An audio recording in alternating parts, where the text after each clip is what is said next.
Hi everybody. Okay, so I'm back with another K-drama to see. Have you already seen it? And if not, is it something that you would check out? So before we get into this video, you already know the drill. Like this video, follow me for more, and share this with someone you know that would be into K-dramas and would potentially check it out. Okay, so let's get into it. The name of today's K-drama is called Clean with Passion for Now. So this story really follows two people. On one hand, we have Mr.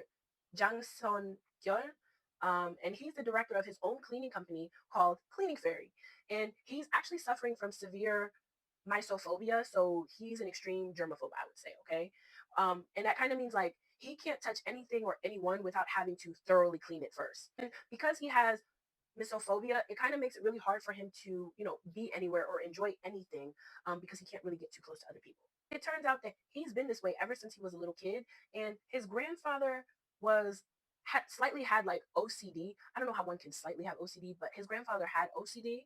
When Sunkyo's mom actually left him with his grandfather to go to the United States for a little bit, the grandfather, I would say, kind of conditioned him to always keeping himself clean.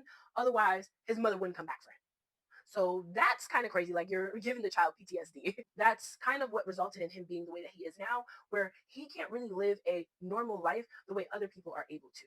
And on the other hand, we have our main female lead. Her name is Gil O Sol, and she's kind of like a really messy, I would say, bubbly, energetic girl who kind of had to give up her life of becoming an athlete to find a job so that she can live a normal, stable adult life.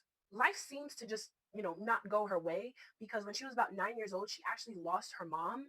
And since then, as she's been growing and maturing, once she got to adulthood, she's just been struggling to find a proper job. Being that she's really messy, she really doesn't take care of herself or groom herself the way a girl normally would, except for when it's the anniversary of her mom's passing and they're setting up like the ritual for it. And in that case, she cleans the entire house and she dresses up really nicely for her mom just to kind of show her mom that they're living nice and clean. Now, our main male lead, Songkyul, and our main female lead, Osol, they've actually ran into each other quite a bit of times. And initially, when he ran into her, he was really disgusted because he was chasing after her down the street and she had a horse head on, lugging a cart of garbage. And he was turning down the street and he ended up like running into her and garbage got all over his car. And he was just really upset about that, understandably so.